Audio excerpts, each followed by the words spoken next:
YouTube channel. साथियों, video शुरू करने से पहले आप लोगों से मेरी गुजारिश है कि इस चैनल पर अगर आप लोग नए नए आए हैं तो कृपया चैनल को सब्सक्राइब कर लें और साथ में बेल आइकन की घंटी को दबाना ना भूलें।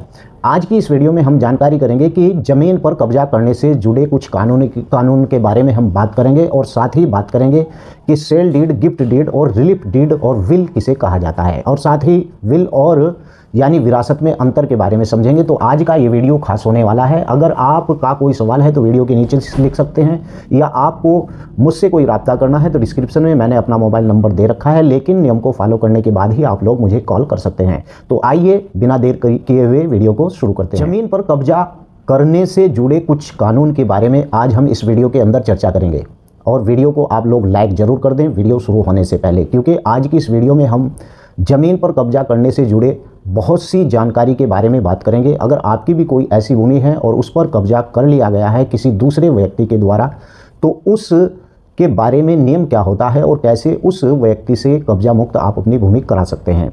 सुप्रीम कोर्ट के मुताबिक, यानी कि अगर किसी ने 12 साल तक अवैध कब्जा किया है, फिर कानून के तहत यानी उसे जो मालिकाना हक है उसे हासिल हो जाता है, तो उसे उसके असली ज़मीन भी नहीं हटा सकता। यानी कि अगर सुप्रीम कोर्ट के मुताबिक अगर किसी व्यक्ति ने किसी की भूमि पर 12 वर्ष से कब्जा कर रखा है, तो उस व्यक्ति को उस भूमि पर मालिकाना हक मिल जाता है, तो जो उस भूमि का असली टाइटलधारी यानी मालिक होता है, तो वो भी उस व्यक्ति को उस भूमि के ऊपर से नहीं हटा सकता। यानी कि भारतीय दंड संहिता आईपीसी की धारा 447 के मुताबिक, और आपको बता दूं कि किसी भी संपत्ति पर अवैध कब्जा करने की 3 महीने की जेल या 550 रुपये का जुर्माना भी लगाया जा सकता है, और कुछ मामलों में सजा का दोनों का ही प्रावधान है, यानी कि जुर्माना भी और उसे सजा। भारतीय दंड संहिता आईपीसी की धारा 447 के मुताबिक, जैसा कि मैंने आपको बताया है कि उस व्यक्ति के ऊपर 550 रुपये का जुर्माना भी लग सकता है या जेल दोनों हो सकती है। और भारतीय दंड संहिता आईसीपीसी 1860 यानी कि धारा 441 यानी भूमि पर संपत्ति में अतिक्रमण पर लागू होती है। यानी कि इस कानून के तहत दोषी पाए जाने पर जुर्माना और जेल दोनों ही हो सकती है। और ऐसे ही आपको बता दूं कि उत्तराखंड में भूमाफिया के खिलाफ पुष्कर धामी सरकार ने जो नया कानून लाने के लिए जा रही है, उसे इस कानून के तहत यानी कि ज़मीन पर कब्जा करने वालों को 10 साल की सज़ा भी हो सकती है। और आपको बता दूं कि किसी ने अगर किसी की भूमि पर कब्जा कर लिया है तो कब्जा करना एक कानूनन अपराध होता है। अधिग्रहण अधिनियम यानी 2013 भूमि अधिग्रहण के नियंत्रण करता है कि जो उसका प्रभावित लोगों से मुआवजा और पुनर्वासन प्रदान करता है, और इसी में भी सरकारी ज़मीन पर कब्जा करने की धारा 91 के तहत केस दर्ज होता है, और इसमें यानी कि लगान का 50 गुना जुर्माना और 3 महीने की जेल भी हो सकती है। यानी कि इस प्रकार के अगर वो व्यक्ति कब्जा करता है, अगर कोई व्यक्ति आपकी ज़मीन पर जबरन कब्जा कर रहा है तो उसे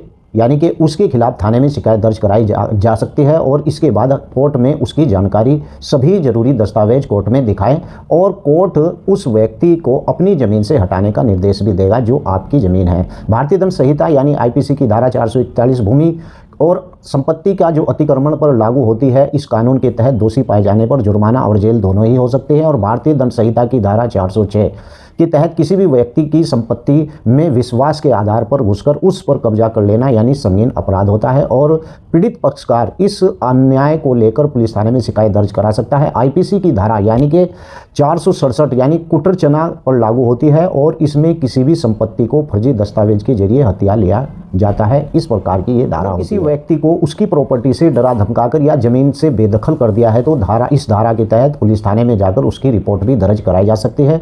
अब बात करते हैं कि सेल डीड, गिफ्ट डीड और रिलीफ डीड और विल क्या होती है। तो चलिए मैं आपको इनके बारे में विस्तार से बता देता हूं। सबसे पहले जान लेते हैं कि गिफ्ट क्या होती है। यानी कि गिफ्ट डीड एक ऐसा दस्तावेज है जो एक दूसरे शख्स को बतौर गिफ्ट प्रॉपर्टी यानी ट्रांसफर करता है, और गिफ्ट डीड सिर्फ वैध होती है यह परिवार के यानी किसी भी सदस्य दोस्त द्वारा या दूसरे के जो बदले में कोई विचार किया बिना, जो रजिस्ट्रेशन एक्ट 1908 की सेक्शन 17 के मुताबिक यानी गिफ्ट डीड को रजिस्टर करवाना अनिवार्य है। सेल डीड और गिफ्ट डीड आखिर होती क्या है? इन दोनों के बीच एकमात्र अंतर विचार में संदर्भ है, यानी विक्रय विलेख में संपत्ति को कुछ मूल्य यानी के बदले हस्तांतरित किया जाता है, लेकिन उपहार विलेख में यानी कि हस्तांतरण जो करता होता है कुछ भी नहीं लेता है। यह एक गिफ्ट डीड में पैसे का आदान प्रदान शामिल है, और गिफ्ट डीड में पैसे का कोई भी आदान प्रदान शामिल नहीं होता है। गिफ्ट डीड कौन कर सकता है, इसके बारे में भी हम विचार करते हैं और इस वीडियो के अंदर जानकारी करते हैं। गिफ्ट डीड कौन कर सकता है? गिफ्ट डीड यानी कि केवल गिफ्ट देने वाले व्यक्ति की इच्छा पर ही रद्द नहीं किया जा सकता। केवल गिफ्ट देने वाले व्यक्ति की इच्छा पर रद्द किया गया गिफ्ट डीड अमान्य होगा और गिफ्ट डीड यानी कि पूरी तरह से आंशिक रूप से रद्द किया जा सकता है। लेते हैं कि रिलीफ डीड का मतलब क्या होता है, क्योंकि मैंने आज इस वीडियो का टॉपिक इसीलिए रखा है कि छोटे छोटे सवाल लोग आप मुझसे पूछते हैं, तो मैंने सोचा कि क्यों ना इन छोटे छोटे पॉइंट पर ही वीडियो बना दी जाए। और ये पॉइंट ऐसे हैं जो आपके हर समय इर्द गिर्द घूमते रहते हैं और आपको इनकी जानकारी का होना भी बहुत जरूरी होता है। रिलीफ डीड का मतलब क्या होता है? रिलीफ डीड की आवश्यकता आमतौर पर जब होती है जब प्रॉपर्टी का मालिक बिना वसीयत छोड़े यानी मर जाता है और प्रॉपर्टी की कानूनी उत्तराधिकार संबंधित प्रॉपर्टी अपना अधिकार किसी भी सह मालिक को देने का फैसला करता है। अब बात करते हैं कि विल और वसीयत में क्या अंतर होता है। ये लास्ट का टॉपिक है और इस पर विस्तार से मैं बात करूंगा कि विल और वसीयत में क्या अंतर होता है।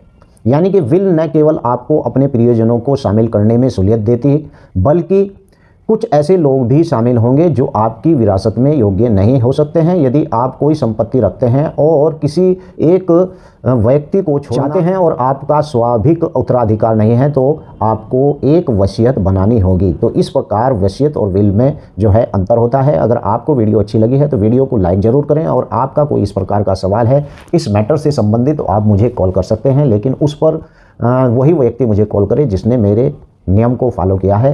तो चलिए, वीडियो कैसी लगी है आप कमेंट करके बताइए और वीडियो को लाइक ज़रूर कीजिए। जय हिंद, जय भारत, खुदा हाफिज।